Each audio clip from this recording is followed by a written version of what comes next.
В сърцето на древния свят гореше един пламък – знанието, съхранявано грижливо в Александрия, център на мъдростта. Това е история за жената, пазила пламъка в най-тъмните времена, когато светлината била заплашена от сенки. Представи си град, където книги са по-ценни от злато, а мъдростта тече като вода през улиците.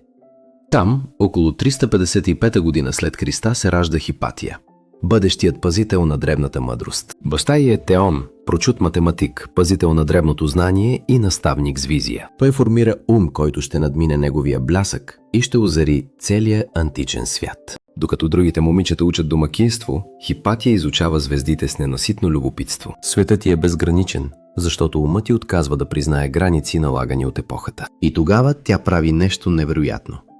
Отваря собствена школа по неоплатонизъм в града. Нейните лекции стават магнит за любознателните души от цялата империя. Студенти от цялата империя се стичат да слушат нейните лекции с благоговение и възхищение. Езичници и християни седят заедно пред нея, защото знанието не признава религиозни граници. Хипатия не е просто учителка. Тя е автор на коментари върху трудовете на Аполоний и Диофант. Нейният интелект блести ярко като северна звезда в нощното небе на античността. Тя работи с астролаба за измерване на звездите, усъвършенствайки научни уреди. Нейните иновации съчетават древната мъдрост с практическото приложение, спасявайки животи на моряци. Александрия е магнит за умове.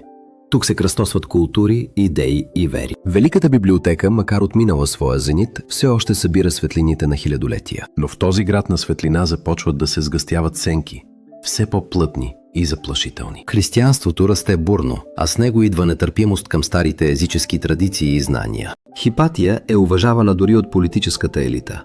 Нейното влияние простира се надалеч. Римският префект Орест търси нейните съвети и мъдрост във всички важни въпроси. Междувременно в града се разгръща ожесточена борба за власт между Орест и епископ Кирил. Двамата мъже се превръщат в смъртни врагове, разкъсвайки Александрия на две непримирими страни. Това е сблъсък не просто между двама мъже, а между два свята – стар и нов. Конфликтът им е символ на епохалната промяна, когато старият свят отстъпва пред новия с болка. Хипатия се оказва в центъра на тази буря, безпомощна пред силите, които я обграждат. Нейната близост с Орест я прави мишена, а независимостта й буди страх от другите. Слухове започват да се разпространяват из Александрия като отровна мъгла, подхранвани от страх. Шепотите стават все по-зловещи, подхранвани от страх, завист и религиозен фанатизъм. За фанатиците тя е символ на всичко, което трябва да бъде унищожено.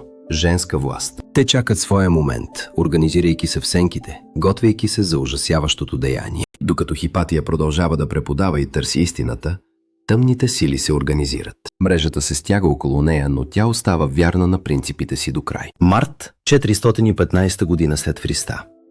Денят започва като всеки друг за Хипатия. Тя не знае, че животът й отброява последните часове, че съдбата й е запечатана. На връщане към дома, нейната коляска е спряна на улицата от разярена тълпа. Тълпа християнски фанатици обкръжават с крясъци и проклятия, с очи пламнали от ярост. Те я издърпват от коляската с жестокост. Влачат я през улиците към църквата Цезариум. Жената, която учеше хиляди души, сега е в ръцете на безумна тълпа, глухи за разума. Там я събличат от дрехите й, унижават я в последната й агония. И тогава започва невъобразимото.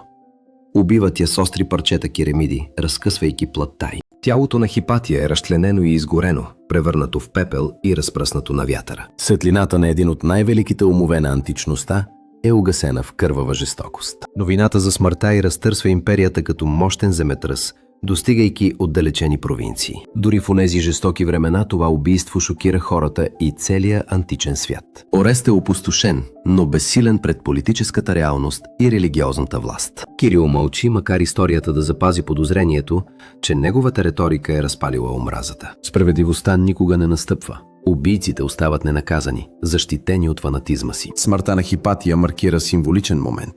Края на древната толерантност и начало на догматизъм. Това е смъртта не само на една жена, а на цяла епоха на интелектуална свобода и търсене. Нейните трудове, макар повечето загубени в пламъците на времето, оцеляват във фрагменти и спомени. Името й става символ на съпротивата срещу невежеството и фанатизма, вдъхновявайки поколения. Векове по-късно философи и учени ще говорят за Хипатия като за мъченица на науката. Нейната история преминава границите на времето, превръщайки се в безсмъртен символ. И днес нейната история оттеква тъва като предупреждение.